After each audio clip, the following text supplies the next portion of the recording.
The last thing Matilda heard before the door slammed shut was her father's voice, thick with whiskey and contempt. "Let the blizzard have you both." Then there was only white silence and the terrified whimper of the puppy clutching to her chest.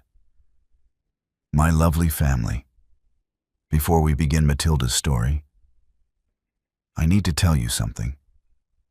If you've ever felt unseen, unheard, or cast aside like Matilda, then please hit that subscribe button. Subscribe so that stories like hers will reach the world. It takes 2 seconds, costs you nothing, and it ensures that stories like hers, stories about survival and love against impossible odds, actually reach the people who need them most. Don't let the algorithm bury her story the way her father tried to bury her. England, 1824. The wind howled around the stone corners of Longbrook Manor like a living thing seeking entrance, a mournful, shrieking beast that rattled the loose window panes in their rotting frames. Inside the library, the air was only marginally warmer than the blizzard raging outside. The fireplace, vast enough to roast an ox, held only a pathetic pile of smoldering peat that offered more smoke than heat. Lady Matilda Vance stood before the heavy oak desk, one hand clasped tightly against her chest, where a small terrier puppy trembled beneath the fold of her shawl. At 22, she had long since learned that showing fear to her father was like bleeding in water filled with sharks. Yet the instinct to shiver was born of the bone-deep cold that permeated the house, rather than cowardice. She wore a nightgown of thin linen that had been mended so many times, the fabric had grown translucent at the shoulders. It was a garment fit for sleep in a warm bedchamber, not a confrontation in a freezing library. But in this decaying mausoleum of a home, propriety meant little against the crushing weight of debt. The Earl of Longbrook sat slumped in his leather chair, a crystal tumbler of amber liquid in his hand. The drink was the only thing of quality left in the house, purchased on credit that had long since run dry. His face was flushed, the capillaries broken across his nose and cheeks, a map of his vices. And his eyes, once sharp, were now glassy and swimming with intoxicated malice. He slammed the glass down, the sound echoing sharply in the cavernous room. "You will do as you are told, Matilda," he slurred, the words thick but heavy with threat. "I have not kept you fed and housed all these years for you to develop a spine now. Mr. Grimwald has been generous, exceedingly generous. He is willing to overlook your age and your tarnished reputation, and he requires no dowry." Matilda felt the bile rise in her throat. She kept her chin lifted, her dark eyes burning with a defiance she had nurtured in silence for 2 years. Beneath her shawl, Pip let out a soft whimper. "Mr. Grimwald is a monster, father." His creditors whisper that his last wife disappeared without a trace. He is 70 years old and he smells of rot and cruelty. I will not marry him. I would rather take service in a scullery. The Earl laughed, a harsh grating sound that turned into a wet cough. He wiped his mouth with the back of his hand. "Service." He spat the word like a curse. "You are the daughter of an earl. You have a duty to this name. Do you think I care about your delicate sensibilities? Grimwald holds the notes on this house, on the land, on the very chair I sit in. He has offered to forgive the debts in exchange for you. It is a transaction, girl. Nothing more. I am not a piece of livestock to be bartered to a butcher," Matilda said, her voice shaking despite her best efforts. The puppy stirred against her ribs, a warm reminder of what little innocence remained in her life. "Sell the paintings. Sell the silver that is left.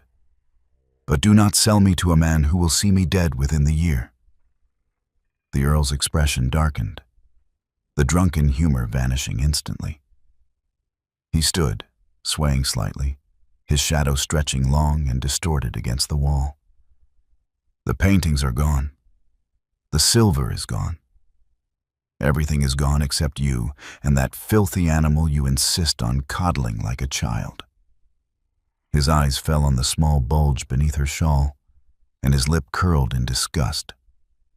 "That mangy beast," Lord Edmund hissed, lurching forward and jabbing a finger toward her chest. "I told you to drown it weeks ago. It eats food we cannot afford. It dirties the carpets. It is a waste, just like you." Matilda's arms tightened protectively around Pip. "He is the only loyal thing in this house, Father. He has done nothing to deserve your cruelty." "Loyalty?" Edmund barked a bitter laugh. "Loyalty does not pay creditors, girl. Loyalty does not keep the roof over our heads." He staggered closer, his breath reeking of whiskey and decay. "You will sign the contract tonight.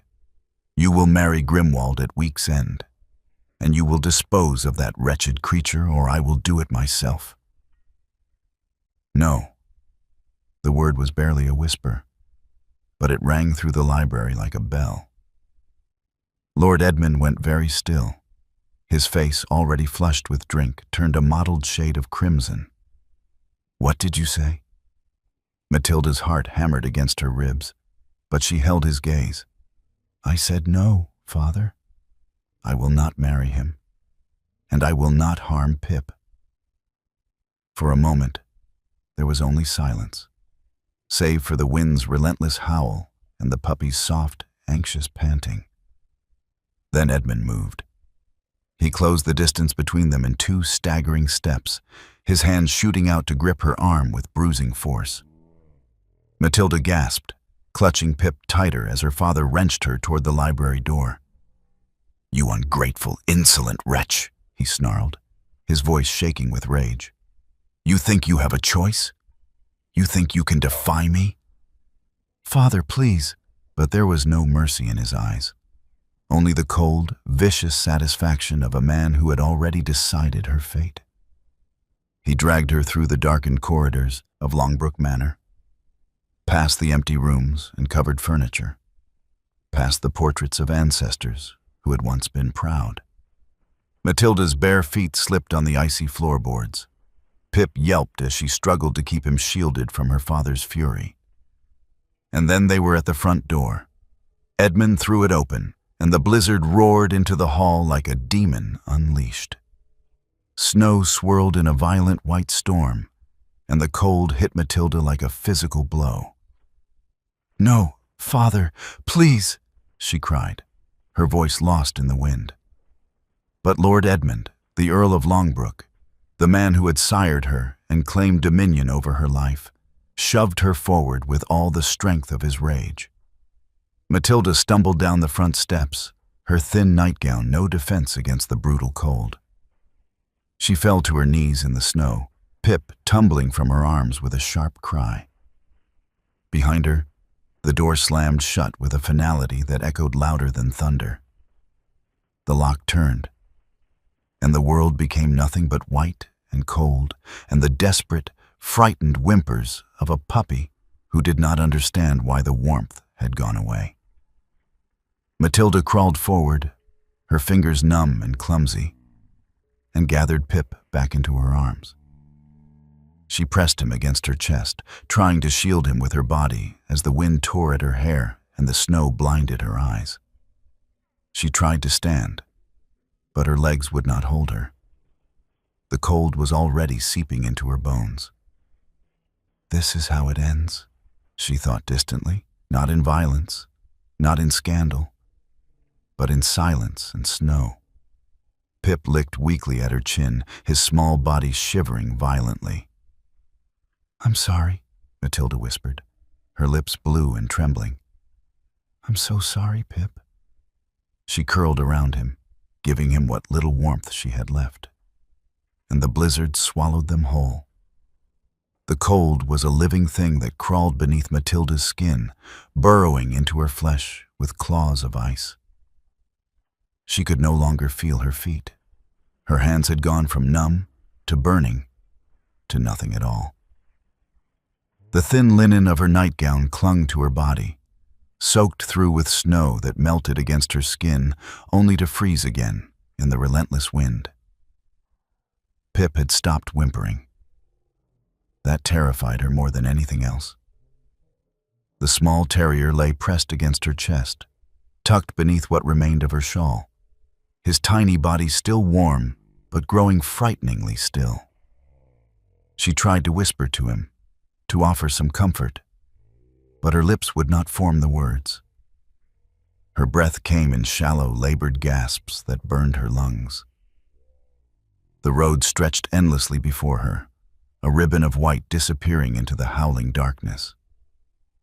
She had crawled perhaps 20 yards from the manor gates before her strength had finally abandoned her. Now she lay curled on her side in the snow, her arms wrapped around Pip, her vision blurring at the edges. She thought of her mother, dead these 10 years. She thought of warmth. She thought of summer days when the world had not been made of ice and cruelty, and then she thought of Julian. The memory came unbidden, sharp and painful as a knife between her ribs.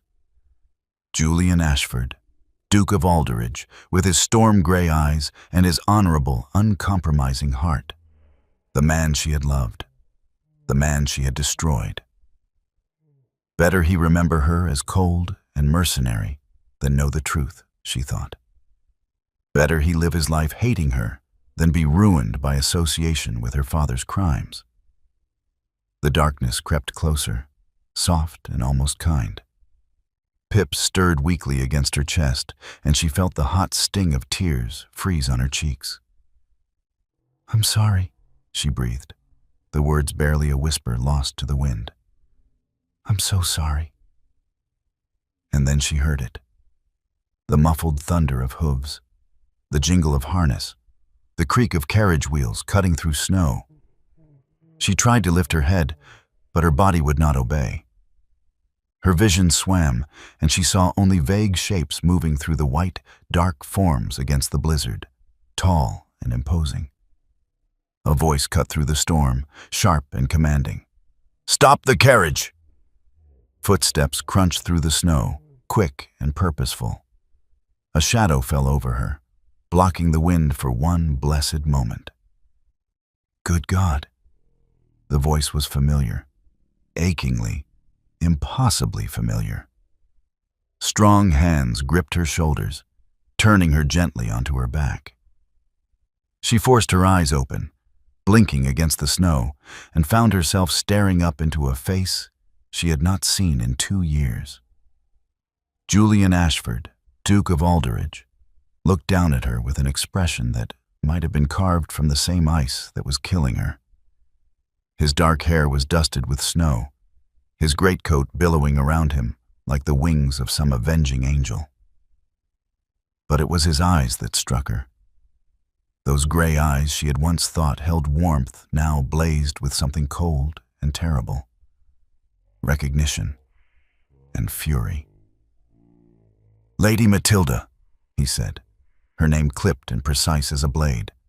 "Of all the roads in England, you choose mine to die upon." She tried to speak, but no sound came. Her lips moved soundlessly, and she felt the horrible, creeping shame of her helplessness. Julian's jaw tightened. He looked away from her, his gaze sweeping over her prone form with clinical detachment, and then stopped. What in God's name?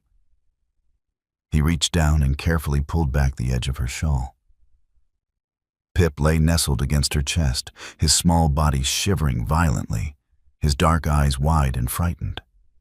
For a moment, something flickered across Julian's face, surprise perhaps, or the ghost of some gentler emotion, but it was gone as quickly as it had appeared. "A dog," he said flatly. "You are freezing to death in a blizzard, and you are clutching a dog." "Please," Matilda managed, the word barely audible. "Pip!" "Be silent," Julian commanded, though his tone was not cruel, only coldly efficient. He turned his head and called over his shoulder. "Andrews, blankets and a warming brick, quickly!" A servant appeared beside him, a wiry man with anxious eyes who moved with practiced speed. He draped a thick woolen blanket over Matilda's body while Julian carefully extracted Pip from her arms. "No," Matilda gasped, panic giving her a momentary surge of strength. "Please don't hurt him." Julian's eyes snapped back to hers, and the ice in them deepened. "I am not a monster, Lady Matilda. Whatever you may have thought of me, the animal will be cared for." He handed Pip to Andrews with surprising gentleness, murmuring instructions too low for Matilda to hear. Then he turned back to her, and without ceremony, he slid his arms beneath her and lifted her from the snow. She was weightless in his grip, fragile as a bird, and the warmth of his body was so overwhelming after the cold that she could not suppress a shuddering gasp. She felt his arms tighten fractionally around her, and then he was moving, carrying her toward the carriage with long, swift strides. "Why?" he asked, his voice low and hard. "Why were you on the road? In this storm? In a nightgown?" Matilda's head lolled against his shoulder. She tried to answer, but the words tangled in her mind, slipping away like water through frozen fingers. Julian made a sound of disgust. "Of course. No explanation. There never is with you, is there?" He climbed into the carriage with her still in his arms and laid her on the cushioned bench with more care than his tone suggested. Andrews appeared a moment later with Pip wrapped in a scrap of flannel, the puppy's nose just visible above the fabric. "Put the creature by the warming brick," Julian ordered, "and make haste. We need to reach the hunting lodge before she succumbs to the cold entirely." Andrews obeyed, settling Pip into a small nest of blankets near a heated brick wrapped in cloth. The puppy whimpered softly, but did not struggle. Julian took the seat opposite Matilda, his posture rigid, his expression unreadable. He did not look at her directly. Instead, his gaze remained fixed on some point beyond the carriage window as the vehicle lurched into motion. "I will take you to my lodge," he said, his voice clipped and formal. "You will be tended to by my housekeeper. When you have recovered sufficiently, you will provide an explanation for this spectacle. And then you will leave." Matilda's eyes fluttered closed. She wanted to thank him. She wanted to explain. She wanted to tell him that she had never stopped. "Do not mistake this for kindness, Lady Matilda," Julian continued, his tone as cold as the storm outside. "I act only out of duty. I would not leave even my worst enemy to freeze in the snow. But make no mistake. You lost any claim to my concern the day you made it abundantly clear that my fortune and title were insufficient for your ambitions." The words struck her like blows, each one precise and deliberate. She opened her mouth to protest, to defend herself. But the darkness was rising again, warm and soft and irresistible. The last thing she saw before unconsciousness claimed her was Julian's face, hard and beautiful and utterly unforgiving. And the last thing she felt was the terrible, aching knowledge that he hated her, and that she deserved it. Matilda woke to warmth. It was such a foreign sensation after the biting cold that for a moment she thought she had died and passed into some kinder realm. But then pain bloomed through her extremities, a fierce, burning ache in her fingers and toes that made her gasp. And she knew with bitter certainty that she was still very much alive. She opened her eyes to find herself in a bedchamber she did not recognize. The walls were paneled in dark wood, and a fire roared in the hearth with such vigor that the room was almost stifling. Heavy curtains were drawn against the windows, but she could hear the wind still howling outside, a distant reminder of the storm that had nearly claimed her. She was lying in a large bed beneath a mountain of quilts and furs. Her nightgown had been removed, replaced by a soft linen shift that smelled faintly of lavender. Her hair, still damp, had been braided loosely over one shoulder, and curled in a tight ball on the pillow beside her head was Pip. The puppy's eyes opened at her movement, and his tail gave a single, tentative wag. He made a soft sound, half whimper, half greeting, and pressed his cold nose against her cheek. "Pip," Matilda breathed, her voice hoarse and raw. She lifted one trembling hand to stroke his head, and the relief that flooded through her was so intense it brought tears to her eyes. "You're safe. Oh, thank God." "He has not left your side since we arrived."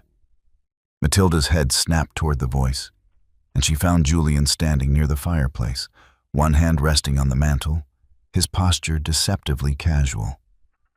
He had removed his greatcoat and wore only his shirt and waistcoat, the sleeves of his shirt rolled to his elbows. The firelight cast his face in sharp relief, all angles and shadows. He did not look at her. His gaze remained fixed on the flames. "Mrs. Dawson, my housekeeper, attempted to remove him so she could tend to you properly," Julian continued, his tone flat and emotionless. "The creature growled at her, a dog no larger than a boot, growling at a woman twice his size. She was quite put out. Despite everything, the pain, the fear, the humiliation, Matilda felt a weak smile tug at her lips. He is very protective." "So it would seem." Silence fell between them, thick and suffocating. Matilda pulled the quilts higher around her shoulders, suddenly aware of how improper the situation was. She was alone in a bedchamber with a man, dressed in little more than a shift, and that man was Julian Ashford, the Duke of Aldridge, the man whose proposal she had rejected with words designed to wound. "Your Grace," she began, her voice trembling, "I must thank you." "Do not." The word was sharp, cutting through her attempted gratitude like a knife. Julian finally turned to look at her, and the coldness in his eyes made her breath catch. "Do not thank me, Lady Matilda. Do not apologize. Do not offer me any of the pretty lies I am certain you have prepared. I saved your life because it was the right thing to do, not because I harbor any tender feelings toward you." Each word landed like a stone, heavy and deliberate. Matilda felt her throat tighten. "I understand." "Do you?" Julian took a step toward the bed, his expression hard. "Do you understand what it was like to find you on that road?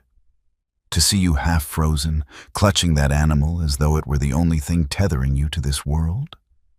To wonder what could possibly have driven you to such desperation? Your Grace." "And then to remember," he continued, his voice dropping to something low and dangerous, "that you are the same woman who informed me 2 years ago that my estate was insufficient, my title too new, my fortune too modest to meet your expectations, that you required a husband of greater consequence." Matilda closed her eyes, the shame washing over her in waves. "I never said—" "You said enough." Pip, sensing the tension in the room, sat up on the pillow and fixed Julian with a steady, unblinking stare.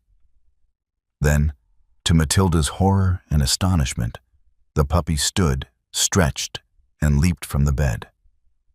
He landed with an audible thump on the floor, wobbled for a moment, and then trotted directly toward Julian. "Pip, no!" Matilda tried to sit up, but her body was too weak, and she fell back against the pillows with a gasp. Julian looked down at the puppy with an expression of profound disbelief. Pip sat at his feet, tail wagging, and tilted his head in a manner that could only be described as expectant. "What does he want?" Julian asked, his voice tight. "I don't know," Matilda admitted. He's never done this before." Pip barked once, a sharp, insistent sound, and pawed at Julian's boot. Julian stared at the dog as though it had personally affronted him. "I am not a servant to be summoned by a creature that weighs less than a sack of grain." Pip barked again, more urgently this time, and then sat back on his haunches, his tail sweeping across the floor in broad, hopeful arcs. For a long moment, Julian did nothing. He simply stood there, his jaw tight, his hands clenched at his sides. And then, with a sigh that sounded like the surrender of a man facing an enemy he could not defeat, he crouched down. "You are an absurd animal," he muttered. Pip's tail wagged harder. He leaned forward and licked Julian's hand. Julian went very still. He stared at the puppy, and something in his expression shifted, something small and almost imperceptible, like the first crack in a sheet of ice. Slowly, carefully, he reached out and scratched behind Pip's ear. The puppy made a sound of pure contentment and leaned into the touch, his eyes half closing in bliss. Matilda watched from the bed, her heart twisting in her chest. She had seen Julian like this once, before, years ago, when the world had been simpler and his smiles had come easily. Before she had broken everything between them. "He trusts you," she said softly. Julian's hand stilled. He straightened abruptly, his expression shuddering once more. Animals are poor judges of character. But he did not move away, and when Pip trotted back to the bed, Julian's gaze followed the puppy with something that was not quite indifference. Mrs. Dawson appeared in the doorway, a tray of broth and bread in her hands. She was a stout woman with sharp eyes and a no-nonsense air, and she clucked her tongue when she saw Matilda awake. "There now, my lady. You gave us quite a fright. His Grace carried you in himself, he did, and would not let anyone else tend to you until he was certain you were breathing proper." Matilda's eyes widened, and she looked at Julian. He turned back to the fire, his posture rigid. "Mrs. Dawson exaggerates." "I do not, Your Grace, and well you know it." The housekeeper set the tray on the bedside table and gave Matilda a kind smile. "Now, my lady, you must eat. Slowly, mind.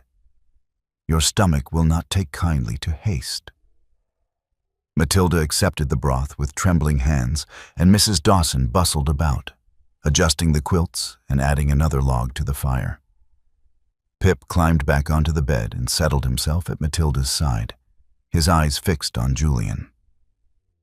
Julian remained by the hearth, his back to them all, his silence a wall that could not be breached. But when Matilda glanced at him, she saw that his hand was still resting on the mantel, and his fingers were curled tight, as though he were holding something back. And she wondered, with a terrible, fragile hope, if perhaps the ice had not frozen all the way through, after all. The following 2 days passed in a fog of pain and recovery. Matilda's body slowly remembered what warmth felt like, though the burning ache in her fingers and toes remained a constant companion. Mrs. Dawson visited regularly with broths and tisanes, clucking over her like a mother hen, but it was Pip who proved to be her most devoted nurse. The little terrier refused to leave her side, except for the most necessary of reasons. He slept curled against her ribs, his small body radiating warmth. When she woke gasping from nightmares of cold and her father's fury, Pip was there, licking her face until the panic subsided. And Julian watched. He did not visit her chamber again after that first night. But Matilda knew he was aware of everything that transpired within it. Mrs. Dawson reported to him regularly. Matilda heard the low murmur of their voices in the corridor outside her room. And sometimes, in the early morning hours, when the lodge was still and silent, she thought she heard footsteps pause outside her door before moving on. On the third morning, Matilda woke feeling stronger. The pain in her extremities had diminished to a dull throb. and she was able to sit up without the room spinning. Pip, sensing her improved state, wagged his tail with enough vigor to shake his entire body. "You need to go out, don't you?" Matilda murmured, stroking his head. "Poor thing.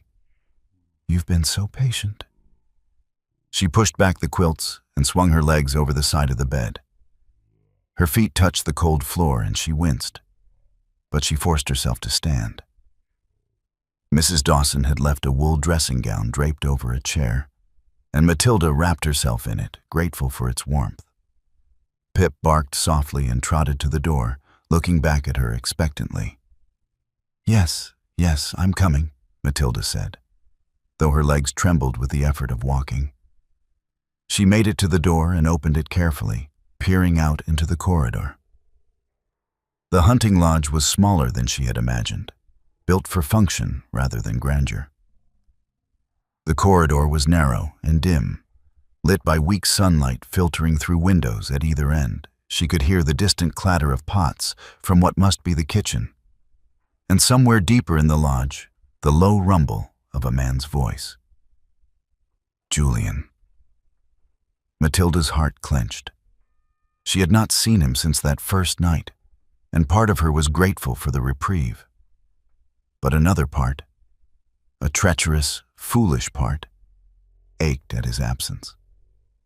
Pip barked again, more insistently, and she forced herself to focus. "The door must be this way," she murmured, following the puppy down the corridor.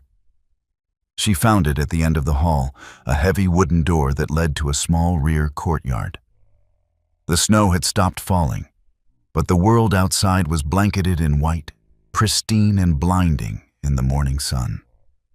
Matilda opened the door just enough for Pip to squeeze through, and the puppy bounded into the snow with joyful abandon. She stood in the doorway, shivering despite the dressing gown, and watched him play. He leaped through the drifts, his small body disappearing and reappearing like a fish breaching water. The sight brought the first genuine smile to her lips since the night her father had thrown her out. "You should not be out of bed." Matilda spun around, her hand flying to her chest. Julian stood in the corridor behind her, his expression unreadable.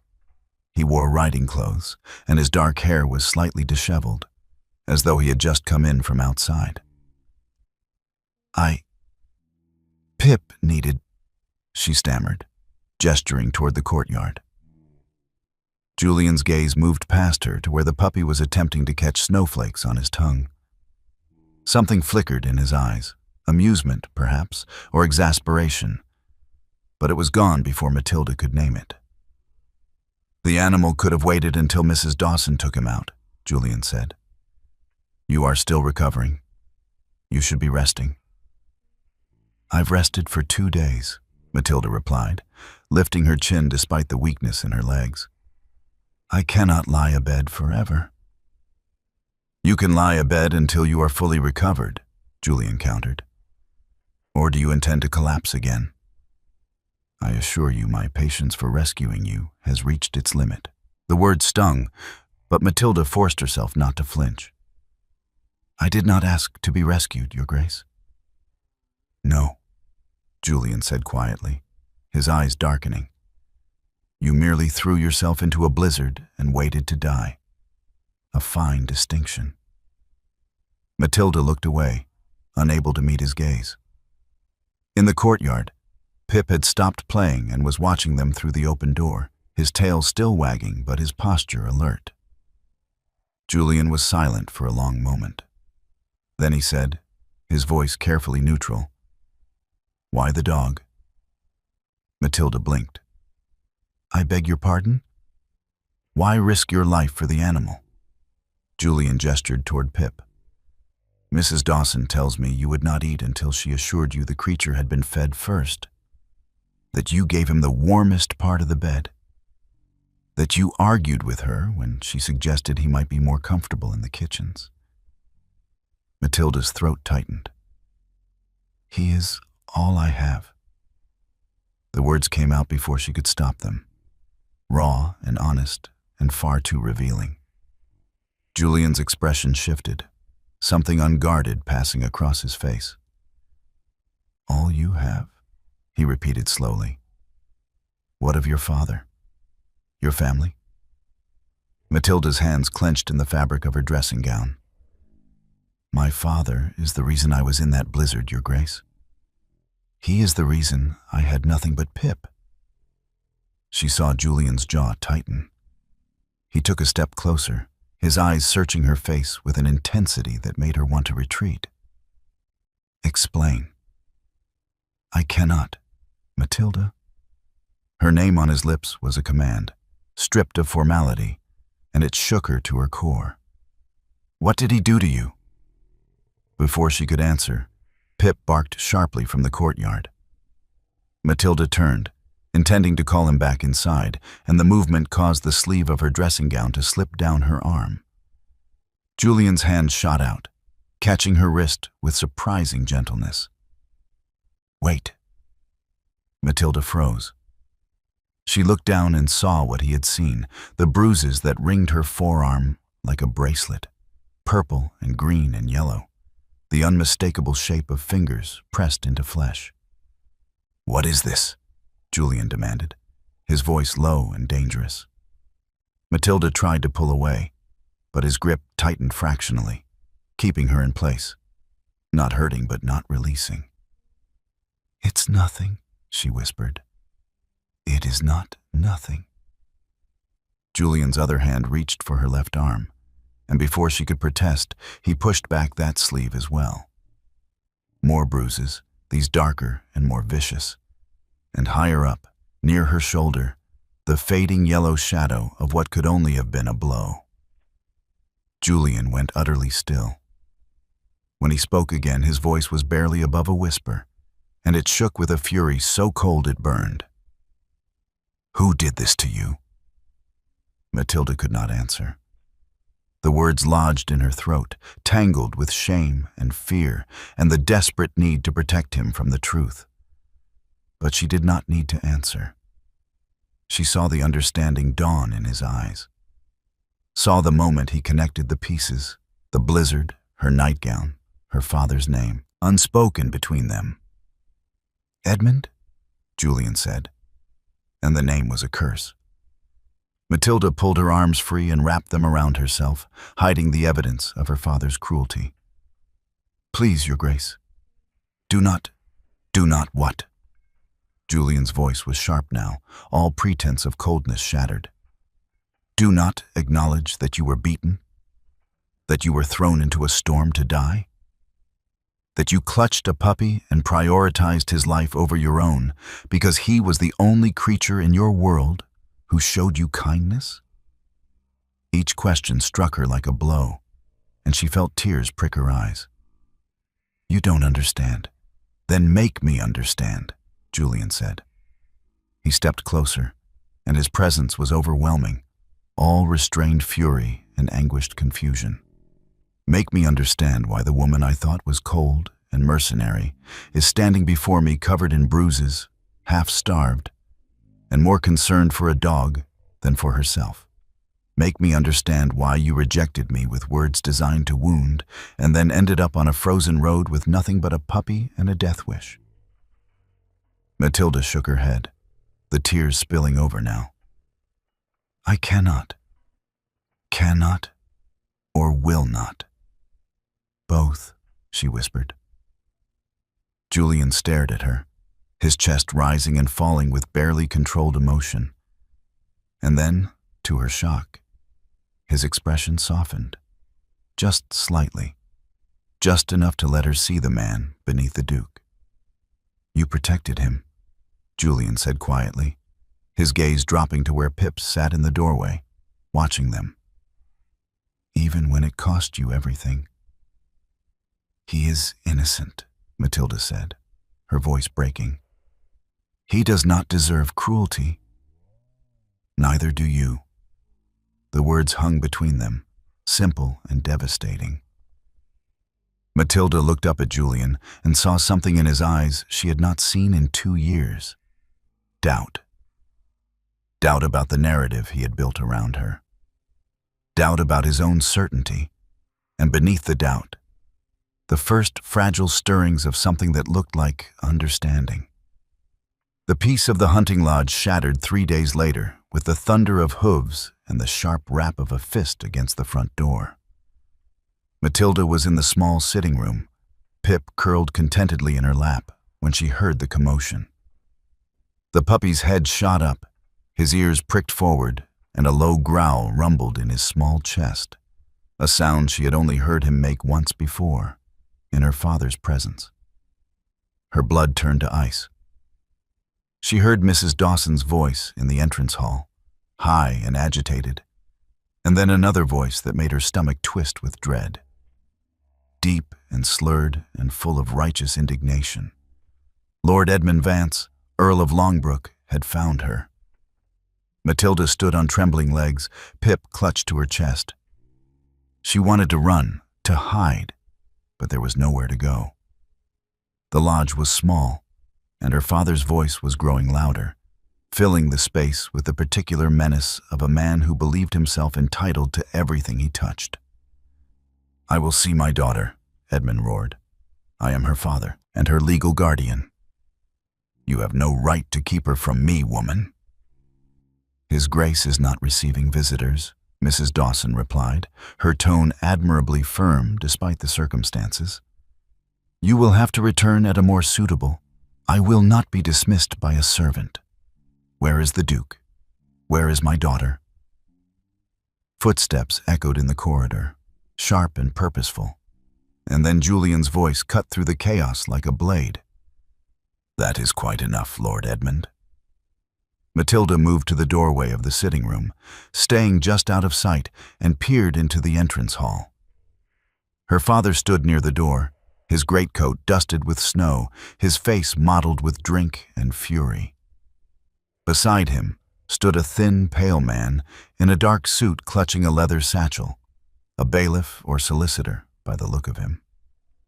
And between them and the rest of the house stood Julian, dressed impeccably, despite the early hour. His posture relaxed, but his eyes cold and hard. "Your Grace," Edmund said, sketching a bow that was more mockery than respect. "I apologize for the intrusion, but I have come for my daughter. I have been informed that she is residing here, in your care." He invested the word with enough insinuation to make it an insult. Julian's expression did not change. "Lady Matilda is indeed under my protection." "Protection," Edmund repeated, his lip curling. "A curious word for it. I was not aware that unmarried young women were in the habit of staying unchaperoned at the hunting lodges of bachelor dukes." "Your awareness, or lack thereof, is of no consequence to me," Julian replied coolly. "Lady Matilda was found on the road during the blizzard, half frozen and near death. I provided her with shelter and medical care, as any man of honor would do." "How very noble," Edmund sneered. "And yet, she remains here, days later, unchaperoned, compromised." He leaned forward, and his voice dropped to something ugly and calculated. "I wonder what the gossip columns would make of such a situation, Your Grace. A young woman of good family, ruined by a duke's hospitality. It would be quite the scandal." Matilda's breath caught. She saw Julian's hands clench at his sides, the only outward sign of his anger. "You dare to threaten me in my own home," Julian said softly, and the quiet menace in his voice was far more terrifying than any shout. "I dare to protect my daughter's reputation," Edmund countered, "and my rights as her father. Mr. Hemming here has been kind enough to bring the relevant documents." He gestured to the thin man beside him, who opened his satchel with trembling hands and produced a sheaf of papers. "This is a writ of guardianship," the solicitor said in a reedy voice. "Lord Edmund is Lady Matilda's legal guardian until such time as she marries or reaches the age of 25. He has the right to determine her residence and her future. Any interference with that right is—" I am aware of the law, Mr. Hemming, Julian interrupted. I am also aware that a father's rights are not absolute. They can be challenged on grounds of abuse or neglect. Edmund's face darkened. You would not dare. Would I not? Julian took a step forward, and Edmund actually retreated. Tell me, Lord Edmund, how did your daughter come to be on that road? In the middle of a blizzard? Dressed only in a nightgown? She is headstrong and foolish, Edmund blustered. She ran away in a fit of temper. She was thrown out, Julian said, his voice like iron. She bears the bruises of your hands on her arms. She was locked out of her own home and left to die in the snow. Those are not the actions of a protective father, Lord Edmund. They are the actions of a monster. The silence that followed was absolute. Even the solicitor looked uncomfortable, his eyes darting between the two men. Edmund recovered first, his expression twisting into something vicious. Slander, he spat. You have no proof of these wild accusations. And even if you did, it would not change the law. She is mine by right. Now summon her, or I will retrieve her myself. You will do no such thing. She is my property. She is my ward. The words rang out with absolute finality. Edmund stared at Julian, his mouth opening and closing, like a fish gasping for air. Your ward? He repeated. As of this moment, yes, Julian said. He turned to Mrs. Dawson, who stood wide-eyed near the stairs. Mrs. Dawson, please fetch writing materials. I will draw up the documents immediately. You cannot simply claim guardianship, the solicitor began. Can I not? Julian turned his cold gaze on the man. I am the Duke of Alderridge. Lady Matilda is currently residing under my roof, under my protection, having been rescued from mortal peril. Her father has demonstrated himself unfit through his actions. I have both the legal right and the moral authority to assume guardianship, particularly given that Lady Matilda is well past the age of majority in matters of personal welfare. She is not yet 25, Edmund protested. She is 22 and of sound mind, Julian countered. Old enough to enter a convent, to work as a governess, to manage her own affairs with the support of a suitable guardian, which I am offering to be. Matilda pressed her hand to her mouth, her heart pounding. She could not believe what she was hearing. Julian was claiming her as his ward, binding himself to her legally, putting himself between her and her father's wrath. Edmund's face had gone purple with rage. This is absurd. You have no grounds. I have every ground, Julian said quietly. And if you wish to challenge me, Lord Edmund, I suggest you consider very carefully whether you want the circumstances of your daughter's injuries examined in a court of law.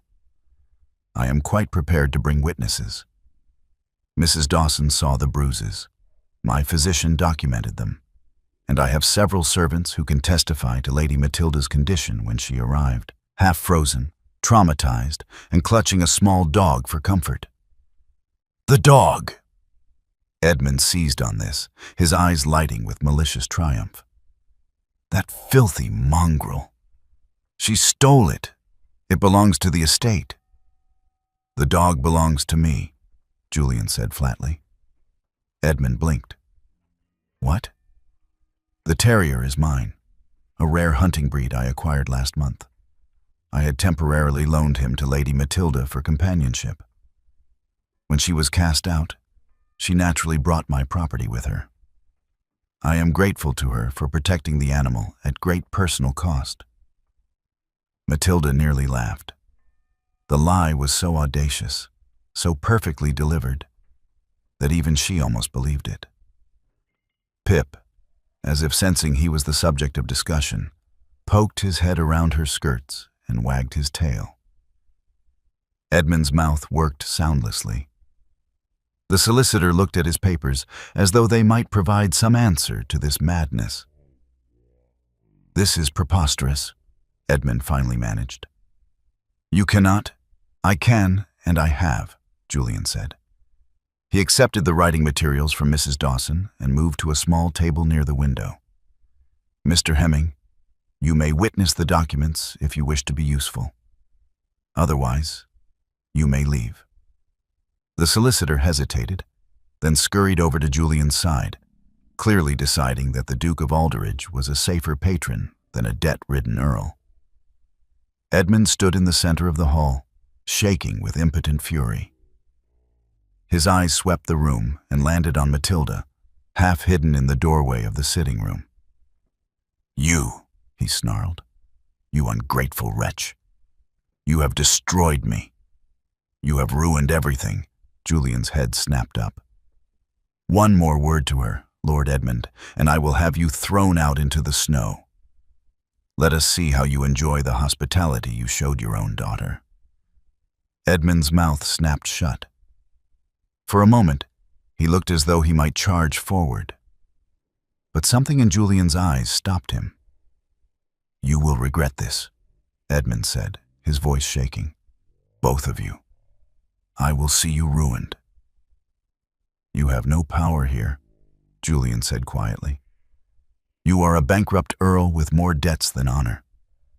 I am a duke with the favor of the crown and the resources to bury you so deep in scandal you will never see daylight again. If you value what remains of your reputation, you will leave now and never return." Edmund stared at him for a long, terrible moment.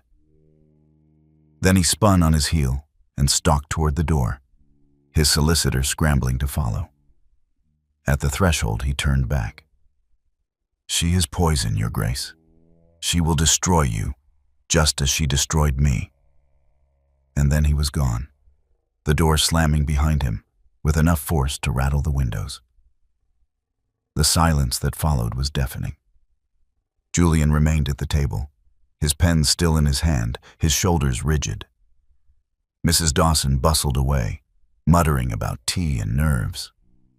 Matilda stood frozen in the doorway, Pip warm and solid in her arms, and tried to comprehend what had just happened. Julian had saved her. Again. Not out of duty this time, but out of something else. Something fierce and protective and utterly terrifying in its implications. She took a hesitant step forward. "Your Grace." Julian looked up, and the expression on his face stole her breath, raw and unguarded and full of an emotion she dared not name. "You are safe now," he said quietly. "Both of you. And despite everything, despite the past, despite the lies, despite the wreckage between them," Matilda believed him. "My beautiful family. If you're feeling anything right now, anger at Edmund, relief that Julian stepped in, hope that Matilda might finally be safe, then pause for just a moment. Hit that subscribe button. I know it seems small, but here's the truth. It tells YouTube that this story matters. That stories about broken people finding protection and love deserve to be seen. If you don't subscribe, the algorithm assumes you don't care, and it stops showing these stories to others who desperately need them. Please, one click. That's all it takes. Let's get back to the story.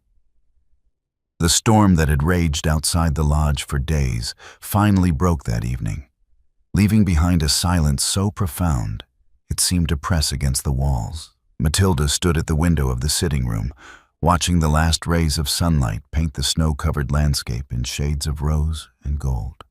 Pip slept on the cushion behind her, exhausted from a day spent exploring the lodge under Mrs. Dawson's watchful eye. She heard Julian enter before she saw him. His footsteps were quiet but unmistakable, and she felt her entire body tense in anticipation. "You have been avoiding me," he said without preamble. Matilda did not turn from the window. "I have been recovering, Your Grace, as you instructed." Do not dissemble, Matilda. You avoid me when I enter a room. You take your meals in your chamber. You have not spoken more than 10 words to me since your father left. She closed her eyes. It was true, of course. Since the confrontation 3 days ago, she had done everything in her power to stay out of Julian's path. The weight of what he had done, claiming her as his ward, lying to protect Pip, standing between her and her father's fury, was too much to bear. It sharpened the guilt that had lived in her chest for 2 years into something so acute she could barely breathe around it. I did not wish to impose further on your kindness, she said quietly. Kindness. Julian's laugh was bitter. Is that what you think this is? He moved closer, and she could feel his presence like heat at her back. When he spoke again, his voice was low and rough. I need to know, Matilda. I need to understand why. Her hands gripped the window frame. Why what, Your Grace? Do not play the fool.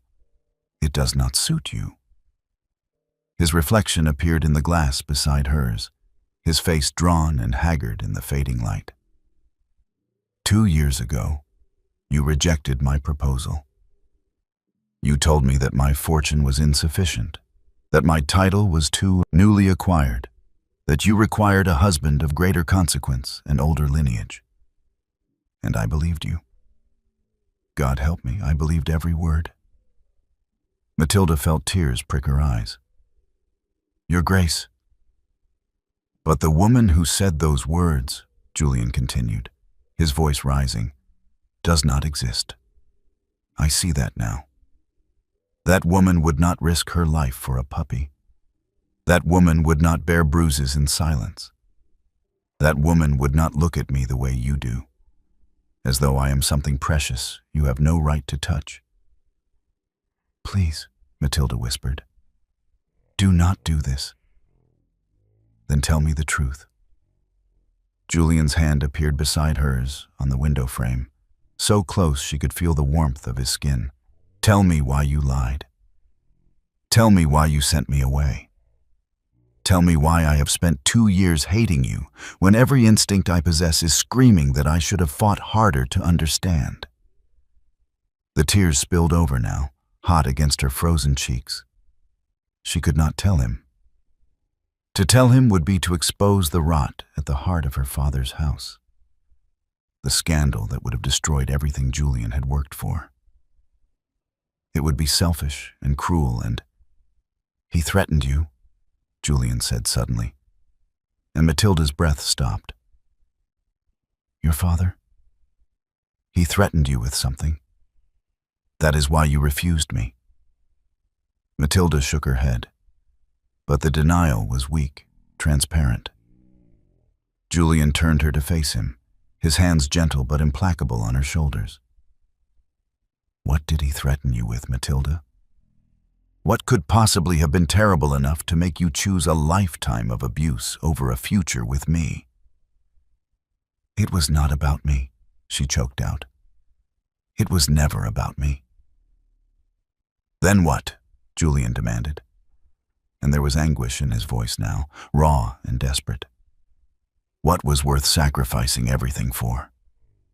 You. The word tore from her throat like a confession ripped from a prisoner. It was about you, Julian. It was always about you. He went very still. His hands remained on her shoulders, but she felt the tremor that ran through him. Explain. Matilda drew in a shuddering breath. The truth sat on her tongue like poison, bitter and burning, but she was so tired of carrying it alone. When you proposed to me, you had only just inherited the dukedom. Your uncle's death was sudden, and there were those who questioned the circumstances. Julian's jaw tightened. There was an inquest. I was cleared of any suspicion. I know, Matilda said quickly. I know you had nothing to do with it. But my father knew things. He had evidence, letters, documents, that could have called the verdict into question. False evidence, manufactured by his associates, but convincing enough to create a scandal. Enough to have the title challenged, the inheritance frozen, your reputation destroyed. She watched the color drain from Julian's face as understanding dawned. He threatened to use this evidence if you married me. He threatened to use it if I did not refuse you publicly, cruelly enough to ensure you would never seek me out again, Matilda corrected, her voice breaking. He said that if I rejected you with sufficient venom, if I made it clear that I found you beneath me, you would hate me enough to stay away. And if you stayed away, if there was no connection between our families, he would have no reason to destroy you. Julian's hands fell from her shoulders. He took a step back, and the loss of his touch was physically painful. You lied to protect me. I lied to protect your future, Matilda said. You had just inherited a dukedom, Julian. You had responsibilities, estates, people depending on you. My father's evidence would have ruined everything.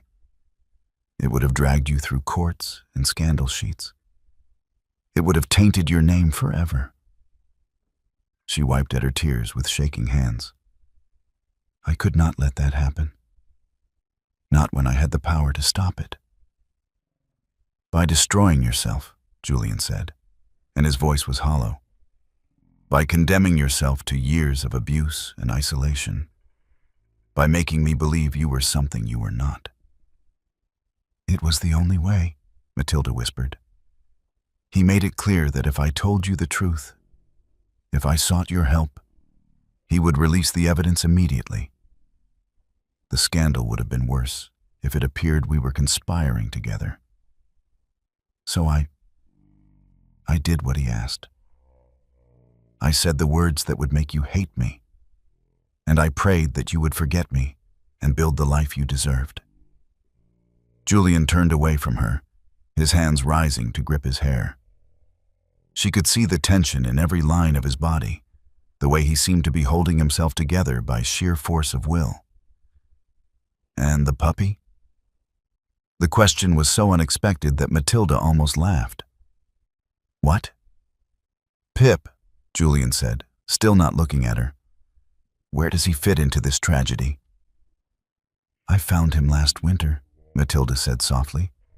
Abandoned in the snow, half starved. My father wanted me to leave him to die. But I could not. He was so small, so helpless. He needed me. Her voice cracked. And I needed something to love that would not be taken from me. Something pure that had nothing to do with titles or money or my father's schemes. So you protected him, Julian said quietly. The way you protected me. It is not the same, is it not? Julian turned back to face her, and the look in his eyes was devastating. You sacrificed your happiness, your safety, your future, all to protect others. You took cruelty upon yourself so that a puppy and a duke might be spared. You are either the noblest woman I have ever met or the most foolish. I am neither, Matilda said, her voice barely audible. I am simply someone who could not bear to watch the things I loved be destroyed. The silence that followed was broken only by the soft sound of Pip's breathing from the cushion and the distant crackle of the fire. Julian stared at her as though seeing her for the first time, and she bore his scrutiny with what remained of her composure. I wasted 2 years hating you, Julian finally said, and the pain in his voice cut her to the quick. 2 years believing you were mercenary and cold. 2 years during which you were suffering. And I did nothing to help you. You did not know. I should have known, Julian said fiercely. I should have questioned it. I should have fought for you, investigated your circumstances, refused to accept your rejection at face value. But I was proud and wounded, and I let my pride blind me to the truth. There was no truth for you to find, Matilda said. I made certain of that. Julian crossed the space between them in 2 strides and took her face in his hands. The gesture was so sudden, so tender, that Matilda gasped. You made me believe a lie because you thought it would save me. But all it did was condemn us both to years of misery. I know, Matilda whispered, fresh tears spilling over his fingers. I know, and I am sorry. I am so desperately sorry, Julian. He pressed his forehead to hers, his eyes closing, his breath warm against her lips. Do not apologize for being brave. Do not apologize for loving me enough to let me go. The words broke something inside her, and she sobbed openly now, her hands clutching at his coat. Julian held her, his arms coming around her with a fierceness that spoke of all the years they had lost, all the pain they had endured. I never stopped, she confessed against his chest. I never stopped loving you, even when I knew I had no right to. Julian's arms tightened, and when he spoke, his voice was rough with emotion. Then we are well matched, Matilda, because I never stopped loving you either. I simply buried it beneath hatred and called it healing. She pulled back just enough to look at him, and what she saw in his eyes made her heart stutter. Not coldness, not contempt, but something fierce and tender and utterly undeniable. What do we do now? She whispered. Julian's thumb traced the line of her cheekbone, wiping away her tears. Now? Now I make certain your father can never hurt you again. And then, his voice softened, then we see if 2 broken people can build something whole. Julian left before dawn the next morning, taking with him a horse and a grim determination that seemed to darken the very air around him.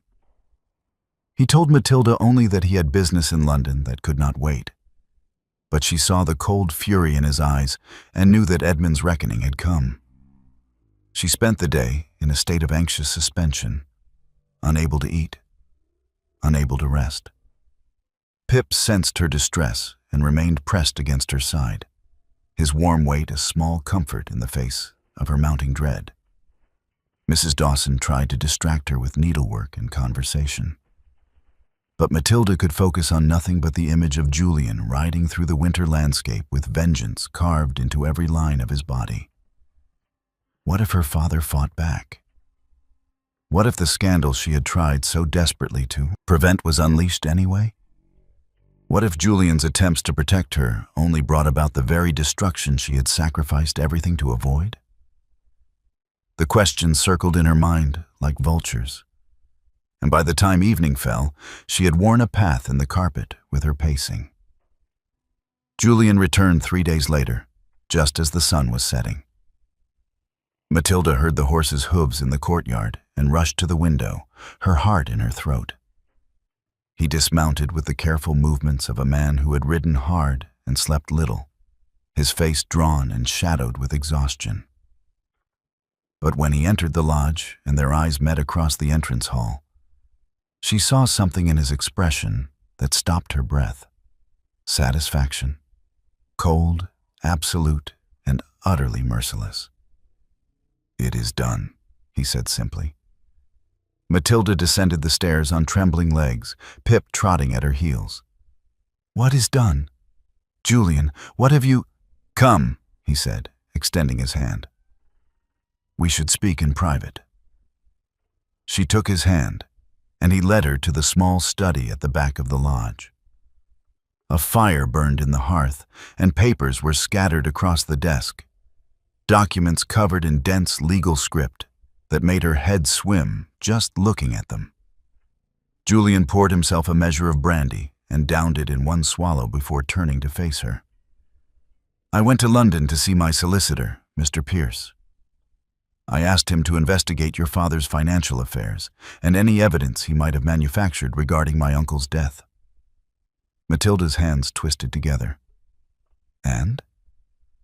And what I discovered, Julian said, his voice tight with controlled rage, is that your father is not merely a man burdened by debt. He is a criminal of the most calculating variety. He moved to the desk and picked up one of the documents, though he did not look at it. His gaze remained fixed on Matilda, as though he needed to see her face when he spoke the words. The evidence your father claimed to possess regarding my uncle's death was entirely fabricated. Pierce confirmed as much within hours. But that was the least of Edmund's sins. Julian set the paper down with careful precision. For the past 15 years, your father has been engaged in systematic fraud. He has forged documents to secure loans, manipulated land surveys to sell property he did not own, and embezzled funds from charitable trusts established by your grandfather. Matilda felt the blood drain from her face. 15 years? At minimum, Julian confirmed. Possibly longer. He has been borrowing against assets that no longer exist and selling debts to men like Grimwald, men who care nothing for the law so long as they can extract what they are owed in flesh rather than coin.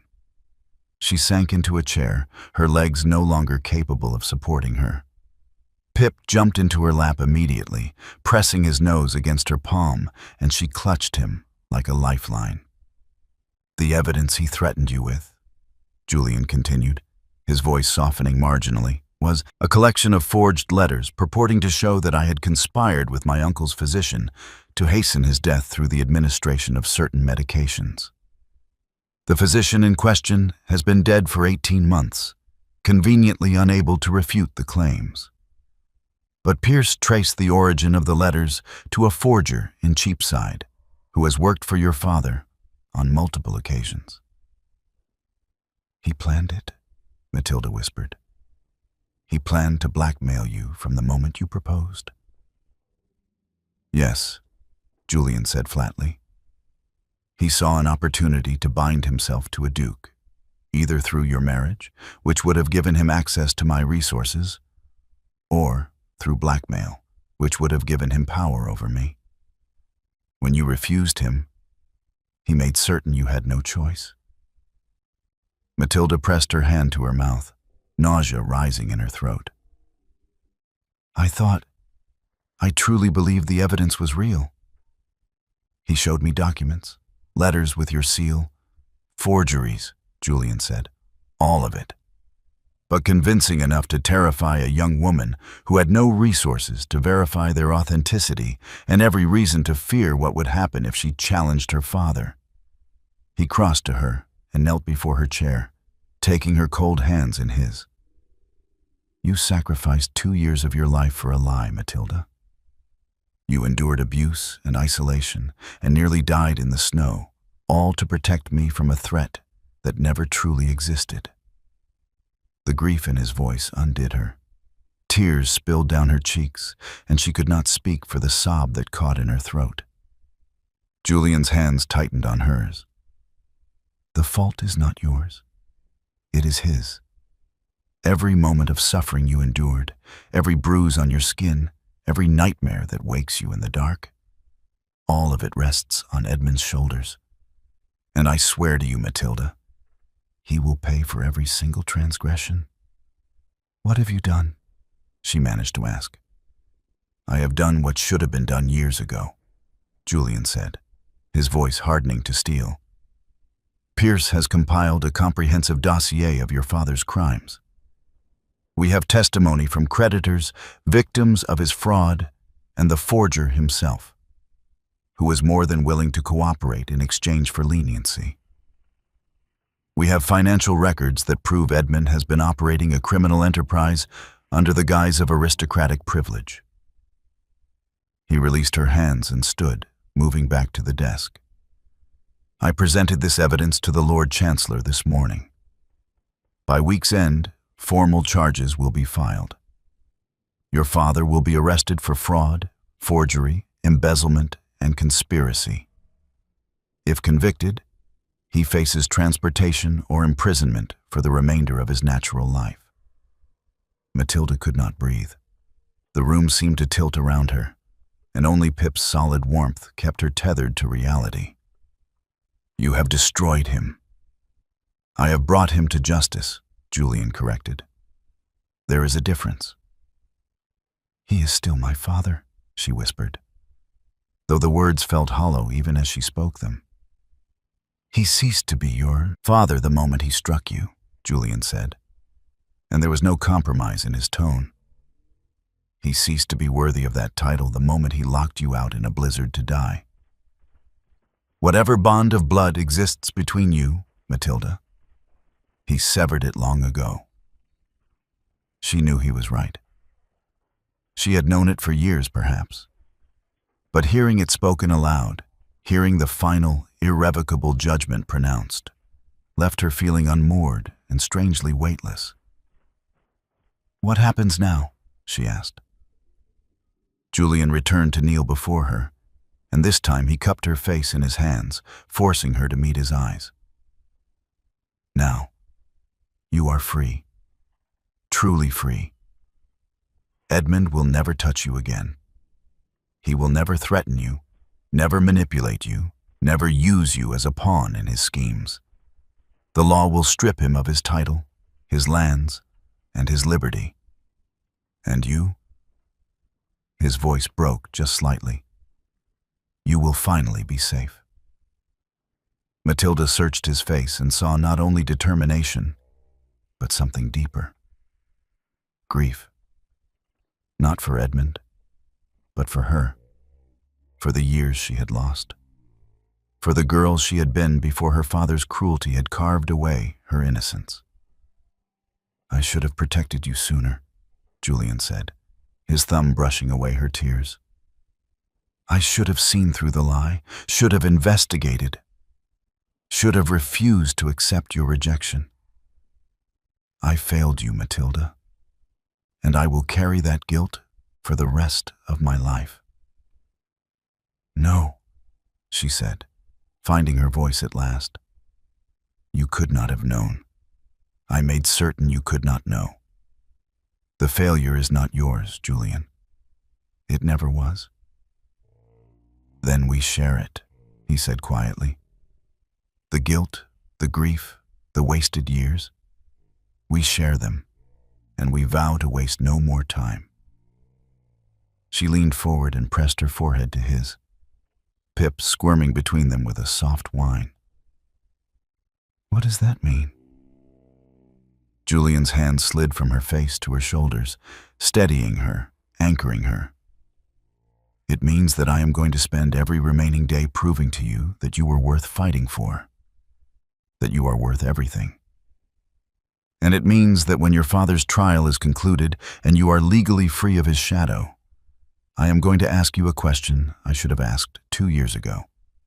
And this time, I will not accept any answer, but the truth." Matilda's breath caught. She understood what he was offering, not just protection, not just vengeance on her behalf, but a future, a real future, built on honesty and trust and the love that had somehow survived 2 years of lies and separation. "I will answer truthfully," she whispered. "I promise you that." Julian smiled then, small and fragile but genuine, and pressed a kiss to her forehead. "Then that is enough. For now, that is enough." The summons came on a gray morning 2 weeks later, delivered by a crown messenger whose livery gleamed even in the weak winter sunlight. Julian read the letter at the breakfast table while Matilda sat across from him. Pip curled contentedly at her feet and watched the subtle shift in his expression from grim satisfaction to something darker. "He has agreed to negotiate," Julian said, setting the letter beside his plate. "Your father wishes to discuss terms before the formal charges are filed." Matilda's hand trembled as she set down her teacup. "Terms?" "He knows he is cornered," Julian replied. "Pierce has been quite thorough in ensuring Edmund understands the full weight of the evidence against him. Transportation to the colonies, if he is fortunate. The gallows, if the Crown decides to make an example of him. He is seeking a third option. Exile, Matilda said quietly. Julian's eyes met hers across the table. Yes. He wishes to propose exile in exchange for a full confession and the surrender of all claims to his title and properties. It is not uncommon in cases where the scandal might embarrass other noble families. And you will accept? That depends, Julian said carefully, on whether you wish to see him face trial or simply disappear from your life forever. Matilda looked down at her hands, still marked with the fading yellow shadows of bruises. She thought of her father's face mottled with drink and rage. She thought of the cold and the snow and the certainty that she was going to die. She thought of all the years of cruelty disguised as paternal authority. I want him gone, she said, her voice steady despite the emotion churning beneath it. I want him so far away that I never have to fear his shadow again. If exile accomplishes that, then yes, let him take it. Julian nodded slowly. Then I will arrange a meeting. But Matilda, he paused, his expression serious. I want you there. She looked up sharply. What? No. Julian, I cannot. You can, he said firmly. And you should. He needs to see that you are no longer his to command. That you stand with me, protected and free. He needs to understand that every legal document he signs is witnessed by the daughter he tried to destroy. His voice softened. But if it is too much, if you truly cannot bear it, I will not force you. The choice is yours. Matilda drew in a shaking breath. Part of her wanted to refuse, to hide in the safety of the lodge while Julian dealt with her father. But another part, the part that had survived 2 years of lies and abuse, the part that had crawled through snow to protect a puppy, wanted to look Edmund in the eye one final time and show him that he had not broken her. I will go, she said. But Pip comes with me. Julian's mouth quirked in something that was almost a smile. I would not dream of separating you. The meeting was arranged for 3 days hence at a neutral location, the offices of Julian's solicitor in London. Edmund arrived with his own lawyer, a nervous young man who looked as though he would rather be anywhere else. And the moment Matilda saw her father step into the wood-paneled room, she felt Pip stiffen against her skirts. Edmund looked diminished.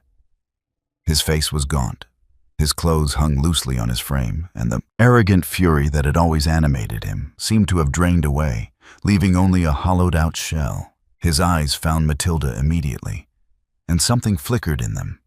Rage, perhaps, or shame. But it died quickly when Julian moved to stand beside her, his hand resting lightly on the small of her back. Lord Edmund, Julian said, his voice cold and formal. Please, sit.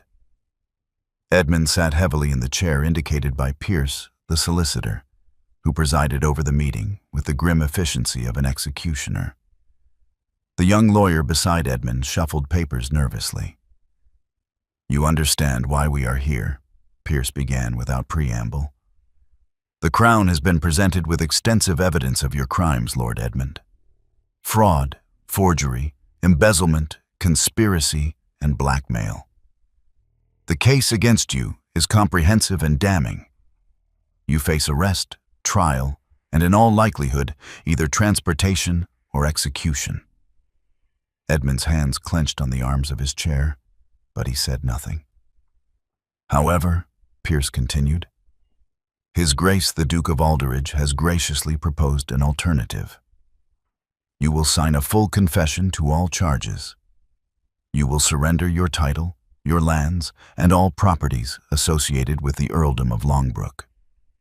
You will relinquish all legal claims to your daughter, Lady Matilda Vance, including guardianship, inheritance, and any future contact. In exchange, you will be permitted to leave England within 1 week and live out your remaining days in permanent exile on the continent. You will never return to England on pain of immediate arrest and execution. The silence that followed was suffocating.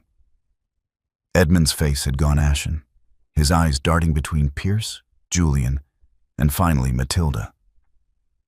"You would strip me of everything," he said hoarsely. "My title, my name, my daughter. You stripped yourself of those things the moment you chose criminality over honor," Julian said, his voice like iron. "This offer is more mercy than you deserve, and significantly more than you showed your daughter when you threw her into a blizzard to die." Edmund's gaze snapped to Matilda. "This is your doing. You poisoned him against me. You always were an ungrateful, vicious. Enough." Julian's voice cracked like a whip, and Edmund flinched. "You will not speak to her. You will not look at her. You have lost the right to acknowledge her existence." Pip growled softly from Matilda's arms, a sound so unexpected that even Edmund blinked.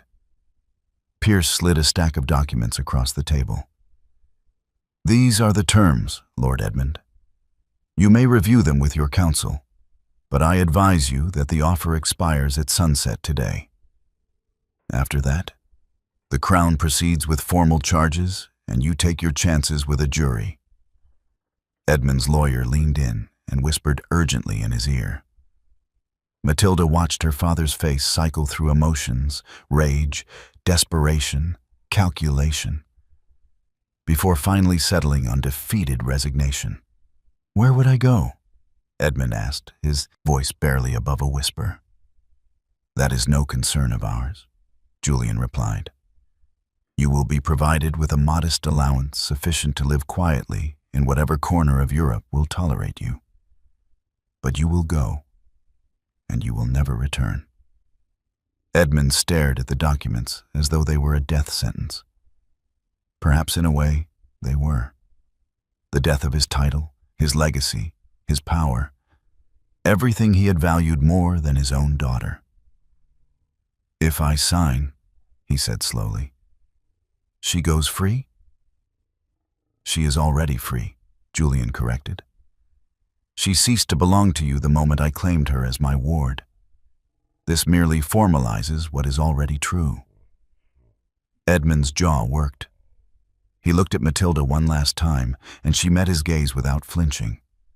She felt Julian's hand steady at her back, felt Pip's warmth in her arms, and knew with absolute certainty that her father could never hurt her again. "Sign it," Edmund said to his lawyer, his voice hollow. The process took less than an hour. Document after document was presented, reviewed, and signed. Edmund's hand shook as he wrote his name, each signature a small surrender, until finally Pierce gathered the papers and locked them in a strongbox. "It is done," Pierce announced. "As of this moment, Edmund Vance is no longer the Earl of Longbrook. He has severed all legal ties to his former estates and to his daughter. The title will revert to the Crown for redistribution." Edmund stood slowly, moving like a man twice his age. He did not look at Matilda again. He simply turned and walked toward the door, his lawyer scurrying after him. At the threshold, he paused. "You will regret this," he said, though his voice carried no conviction. "Both of you." "The only regret I carry," Julian said quietly, "is that I did not destroy you sooner." Edmund flinched as though struck, and then he was gone, disappearing into the London streets like a ghost dissolving in daylight. Matilda stood frozen in the center of the room, Pip clutching to her chest, and tried to comprehend what had just happened. Her father was gone. Truly, permanently gone. She would never again hear his voice raised in anger, never feel his hand strike her, never wake in terror wondering what fresh cruelty the day would bring. She was free. The realization hit her all at once, and her legs buckled. Julian caught her immediately, his arms strong and sure around her, and she buried her face against his chest and wept. Not from sorrow, but from the overwhelming, almost painful relief of a burden finally lifted. "It is over," Julian murmured against her hair. "You are safe now. You are free. He can never touch you again." Matilda nodded, unable to speak, and felt Pip squirm between them, licking at her tears with gentle persistence. "Come," Julian said softly. "Let us go home." And for the first time in 2 years, Matilda knew exactly what home meant. Spring came late to the countryside that year, but when it finally arrived, it transformed the world around the hunting lodge into something almost unbearably beautiful. The snow melted away to reveal green shoots pushing through the earth. And the trees that had stood bare and skeletal for months began to blur with the soft haze of new leaves. Matilda stood in the small bedroom that had become hers and carefully folded the few garments Mrs. Dawson had procured for her into a borrowed traveling case. Her hands moved mechanically, her mind carefully blank, because if she allowed herself to think, to truly consider what she was doing, her resolve would crumble. It had been 3 weeks since her father's exile. 3 weeks of living under Julian's protection, eating at his table, walking the grounds with Pip romping at her heels. 3 weeks of carefully maintained distance, of polite conversation and averted eyes, of Julian treating her with unfailing courtesy and nothing more. He had fulfilled his promise. She was free, legally and entirely. Edmund would never return to England, and the scandal that might have erupted from the whole affair had been quietly managed by Pierce and the Crown. Matilda Vance was no longer the daughter of a disgraced earl. She was simply a young woman of no particular consequence, with no family, no fortune, and no prospects, which meant she had no reason to remain at the lodge and every reason to leave before she became more of a burden than she already was. Mrs. Dawson had helped her secure a position as a companion to an elderly widow in Bath. The salary was modest but respectable, and the widow had agreed to allow Pip to accompany her. It was more than Matilda had any right to expect, and she had accepted it with gratitude that felt like glass in her throat. She had not yet told Julian. The cowardice of it shamed her, but every time she tried to find the words, they died on her lips. How did one thank a man for saving your life, destroying your enemies, and giving you back your freedom? How did one explain that you were leaving because staying hurt too much? Because every moment in his presence was a reminder of what you could never have. She closed the traveling case and sat down on the edge of the bed. Pip, who had been napping on the pillow, raised his head and regarded her with dark, knowing eyes. "We are doing the right thing," she told him softly. "Julian has done enough for us. More than enough. We cannot impose on his kindness forever." Pip cocked his head, his expression skeptical in the way only a dog's could be. "He does not love me," Matilda continued, as though the puppy might argue. "He acts from duty and guilt. He blames himself for not seeing through my lies sooner, and he is trying to make amends. But once we are gone, he will be free to move on with his life. To find a wife worthy of his name. To forget about the foolish woman who caused him so much pain." The words sounded hollow even to her own ears, but she forced herself to believe them. It was easier than confronting the alternative that she was running away not from Julian's indifference, but from the terrible hope that perhaps, just perhaps, he might still care. She stood and picked up the traveling case, Pip jumping down to follow at her heels. The coach to Bath would depart from the village in 2 hours. If she left now quietly, she could be gone before Julian returned from his ride. It was better this way. Cleaner. No tearful goodbyes, no awkward expressions of gratitude that could never adequately convey what she felt. She made it as far as the entrance hall before she heard his voice. "Going somewhere?" Matilda froze, her heart lurching into her throat.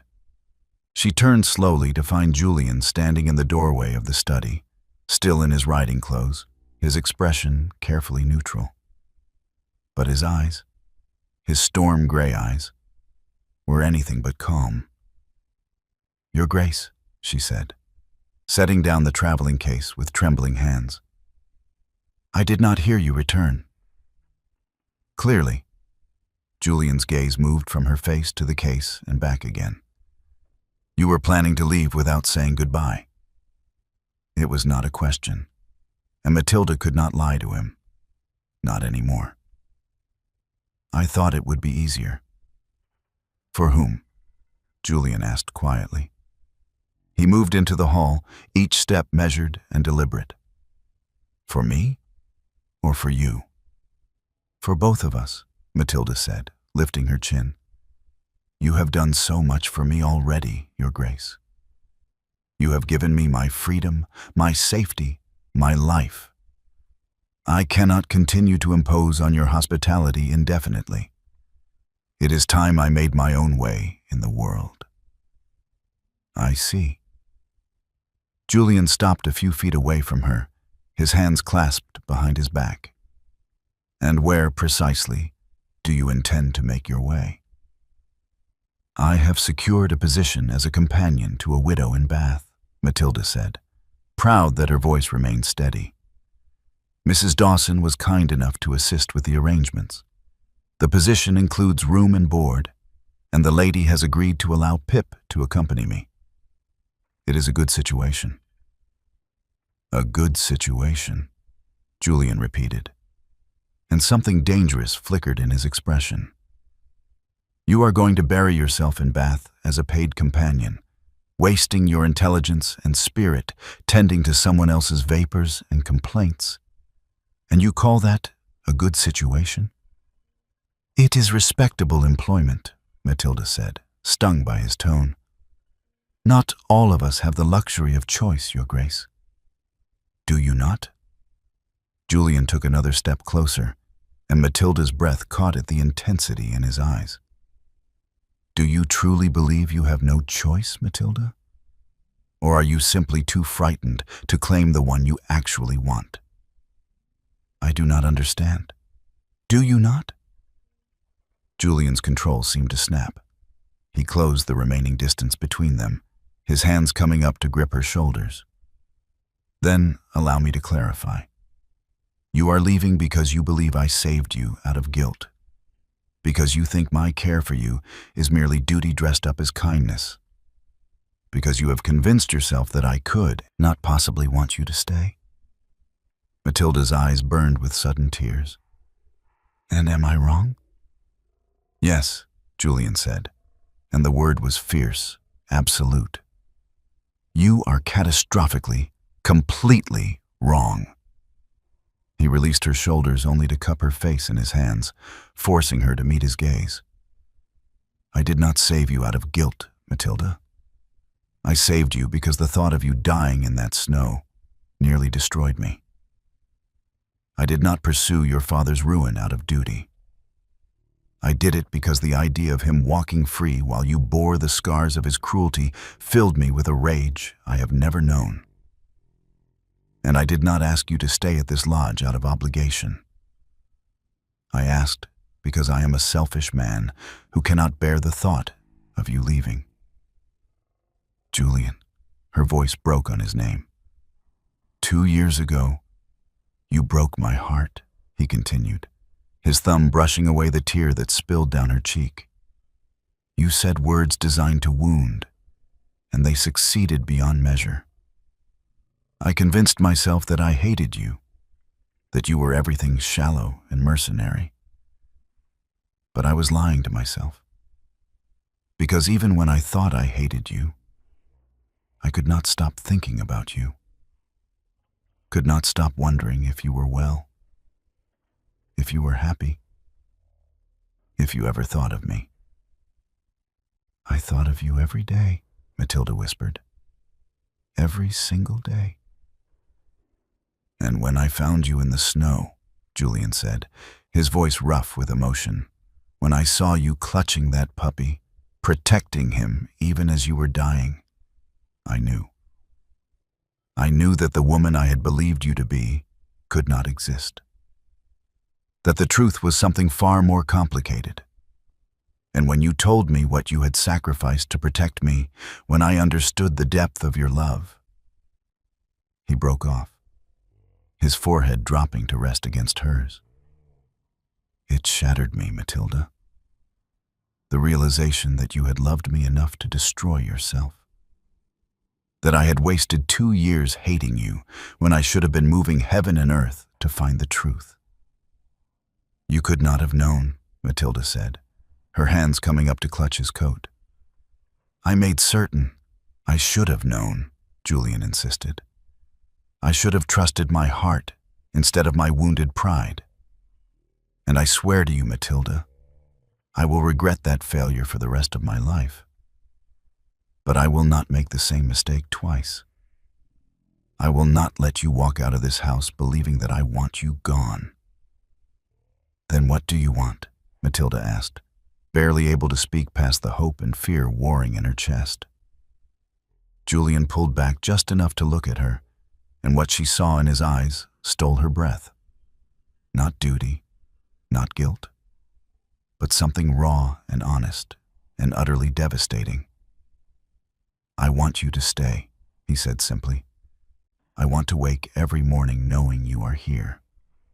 I want to watch you laugh with Mrs. Dawson and play with Pip. I want to argue with you about books and politics and whether the roses should be pruned in March or April. I want all the small, mundane, precious moments that make up a life. Julian, Matilda breathed, her heart hammering so hard she thought it might break free of her chest. I want to court you properly, he continued. To give you time to heal and to know that you are choosing me freely, without obligation or gratitude clouding your judgment. And then, when you are ready, if you are ever ready, I want to ask you again the question I asked 2 years ago. And this time, I want the truth. Matilda could not stop the sob that escaped her, could not contain the overwhelming flood of emotion that crashed through her defenses. The truth is that I never stopped loving you. That I have loved you through lies and separation and all the years we lost. That I will love you until the day I die. Julian's eyes closed, and she felt the tremor that ran through him. When he opened them again, they were bright with unshed tears. Then stay, Matilda. Please. Stay and let me prove that I am worthy of that love. Stay and let me spend the rest of my life ensuring you never regret it. I could never regret you, she whispered. And then his lips were on hers, and the kiss was everything.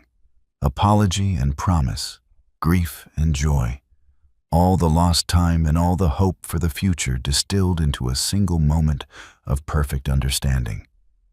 Pip barked happily at their feet, his tail wagging with such enthusiasm that his entire body shook.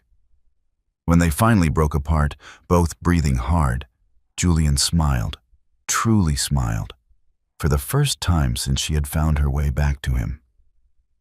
I believe that is a yes, he asked. Matilda laughed through her tears. Yes, I will stay. Summer arrived with a gentleness that felt like grace. The hunting lodge, which had seemed so austere and cold when Matilda first arrived, half frozen and desperate, transformed into something that felt remarkably like home. The windows stood open to let in the warm breeze, carrying with it the scent of roses from the garden Mrs. Dawson had coaxed back to life. Pip had grown from a trembling puppy into a confident young dog who ruled the household with benevolent tyranny, and even the servants had stopped pretending to be annoyed by his presence. Matilda had stayed, as Julian asked, and in the months that followed, He had courted her with a patience and devotion that still sometimes took her breath away. He brought her books from London and read to her by the fire in the evenings. He walked with her through the countryside, Pip racing ahead to chase rabbits he had no hope of catching. He taught her to ride properly, laughing when she proved to be far more competent than he had expected. He introduced her to his friends and his family with a pride that made her cheeks flush and her heart swell. And slowly, carefully, the wounds they had both carried began to heal. They spoke of the past only when necessary, preferring instead to build something new from the rubble of what had been destroyed. Matilda learned that Julian had a wicked sense of humor beneath his ducal reserve, that he was hopeless at cards but was brilliant at chess, that he sang slightly off-key when he thought no one was listening. Julian discovered that Matilda had opinions on everything from agricultural reform to the proper way to train terriers, that she was fiercely intelligent and utterly unimpressed by titles, that she smiled in her sleep when Pip curled against her side. They learned each other again, without lies, without pretense, and what they built was stronger than what had come before. It was on a golden evening in late June that Julian asked her to walk with him to the lake at the edge of his property. Pip trotted between them, occasionally veering off to investigate something fascinating in the undergrowth before bounding back with his tongue lolling happily. The lake was mirror still, reflecting the sky in shades of amber and rose as the sun began its descent toward the horizon. Julian had arranged for a blanket to be spread beneath an old oak tree, and a basket of wine and cheese waited for them. Matilda laughed when she saw it. "You planned this." "I am a duke," Julian said, his eyes glinting with amusement. "Planning is what we do." They settled on the blanket, Pip immediately claiming the spot between them and rolling onto his back in shameless demand for attention. Julian obliged, scratching the dog's belly while Matilda poured the wine. "He has become quite spoiled," she observed. "He has earned it," Julian replied. "He kept you alive when I could not. I owe him a debt I can never fully repay." Matilda's throat tightened at the words, at the depth of feeling in Julian's voice when he spoke of the small terrier who had been her only companion in the darkest time of her life. They sat in comfortable silence for a while, watching the light change on the water, listening to the evening songs of birds settling into the trees. Pip eventually abandoned his quest for belly rubs and wandered down to the lake's edge to bark at his reflection. "Matilda," Julian said quietly, and something in his tone made her turn to look at him. He was watching her with an expression that was tender and nervous and utterly unguarded. "I have something I need to ask you." Her heart began to beat faster. "Julian, I know I said I would wait," he continued, reaching for her hand. "I promised to give you time to heal, to ensure you were choosing freely. And I have tried to be patient. But Matilda, I have waited 2 years already. 2 years believing I hated you, when in truth I loved you so desperately I could not bear to acknowledge it. And I find I cannot wait any longer." He shifted, moving from the blanket to kneel on the grass before her, and Matilda's breath caught in her chest. 2 years ago, I asked you to marry me, and you refused with words that cut me to the bone," Julian said, his gray eyes holding hers with unwavering intensity. "I know now that those words were lies, spoken to protect me from a threat I never truly faced. I know that you sacrificed everything, your happiness, your safety, your future, because you loved me enough to let me go." Tears blurred Matilda's vision, but she could not look away. "I cannot change those 2 years," Julian continued, his voice thick with emotion. "I cannot give you back the time we lost or erase the pain you endured. But I can promise you that every day forward will be different. that I will spend the rest of my life proving that you were right to love me, even when I was too foolish to see it." He reached into his coat and withdrew a small velvet box. When he opened it, the ring inside caught the fading sunlight, a sapphire the color of winter twilight, surrounded by small diamonds that sparkled like stars. "Lady Matilda Vance," Julian said, and his voice trembled just slightly. "I loved you when I thought I hated you. I loved you when I believed you were everything cruel and mercenary. I loved you through lies and truth, through separation and reunion, through every moment of the past 2 years. And I will love you for every moment of all the years to come." Pip chose that moment to return from the lake, shaking water all over them both and inserting himself between Julian and Matilda with a happy bark. Julian laughed, a sound of pure joy, and reached out to ruffle the dog's damp fur. "And you, sir," he said to Pip, "are the bravest soul I have ever known. You protected her when I could not, and for that, you have earned a place of honor in whatever household we build together. I promise to provide you with the finest scraps, the warmest cushions, and all the belly rubs your small heart desires." Pip's tail wagged with such vigor that his entire body wiggled, and he licked Julian's face with enthusiastic approval. Matilda was crying openly now, tears streaming down her cheeks as she watched the man she loved make promises to the puppy who had saved her life. Julian turned his attention back to her, his own eyes bright with emotion. "So I ask you now, Matilda, with no lies between us and no threats hanging over our heads, will you marry me? Will you build a life with me? Will you let me love you the way you have always deserved to be loved?" For a moment, Matilda could not speak. The words caught in her throat, tangled with too much feeling to express. But then she found her voice, and when she spoke, it was clear and certain and full of all the love she had carried for so long. "Yes," she said. "Yes, Julian. 1,000 times, yes."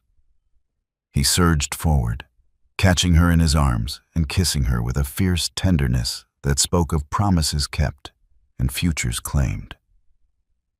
Pip barked joyfully around them, dancing in circles until Julian broke the kiss long enough to scoop the dog into his arms as well, holding both Matilda and Pip in an embrace that felt like the truest definition of family.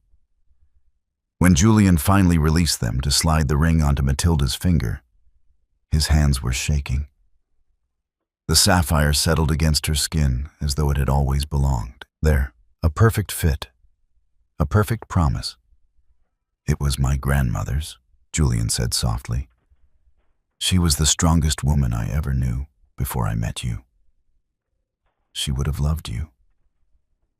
"I wish I could have known her," Matilda whispered. "You will," Julian said. "Through me. Through the stories I will tell our children. Through the legacy we will build together. Our children." The words painted a future so bright and beautiful that Matilda felt her heart might burst with the hope of it. They stayed by the lake until the stars emerged, talking of all the dreams they had buried and could now finally claim. They spoke of where they would live, the London townhouse for the season, perhaps, and a country estate for the rest of the year where Pip could run and children could play. They spoke of travel and books and all the small adventures that made up a life well lived. And when the night grew too cold to remain outside, Julian helped Matilda to her feet, and they walked back to the lodge hand in hand, Pip trotting ahead with the satisfied air of a dog who had orchestrated the entire affair. Mrs. Dawson met them at the door with a knowing smile and a bottle of champagne. She had clearly been keeping chilled for precisely this occasion. The household staff gathered in the hall, their faces bright with genuine happiness, and toasts were offered, and laughter echoed through rooms that had once been cold and silent. That night, Matilda stood at the window of her chamber and looked out at the moonlit landscape. Pip was already asleep on the bed, snoring softly, exhausted from the day's excitement. She touched the ring on her finger, feeling the weight of it, the promise of it. Behind her, the door opened quietly. She turned to find Julian in the doorway, his expression soft in the candlelight. "I could not sleep," he admitted. "I kept thinking this might be a dream, that I would wake and find you gone." Matilda crossed to him and took his hand, bringing it to rest over her heart. "I am here," she said simply. "I am real, and I am yours, Julian, for as long as you will have me." "Forever, then," he murmured, pressing a kiss to her forehead. "And even that will not be long enough." They stood together in the doorway, neither quite willing to let the other go, bound by love that had survived lies and cruelty and all the forces that had tried to tear them apart. And in the bed behind them, Pip, the loyal, brave, ridiculous terrier who had been there from the beginning, dreamed of summer days and endless belly rubs and the humans who loved him. The blizzard that had nearly killed them was long past. Spring had come and gone. Summer blazed with promise, and ahead of them stretched a future built not on duty or guilt or noble sacrifice, but on the simple, powerful truth that love, real love, was worth fighting for, worth dying for, worth living for, always. My lovely family, Matilda's story didn't end in the snow. It didn't end with her father's cruelty. It ended with love, protection, and the family she chose. But here's the thing. Stories like this almost never get told because they don't go viral. They don't trend. They just quietly disappear unless people like you share them. If this story moved you, if it reminded you that love is worth fighting for, then please share it. Send it to someone who needs to hear that broken things can be made whole again. Subscribe so you never miss another story, because these characters deserve to be remembered. And so do you. Thank you for being here.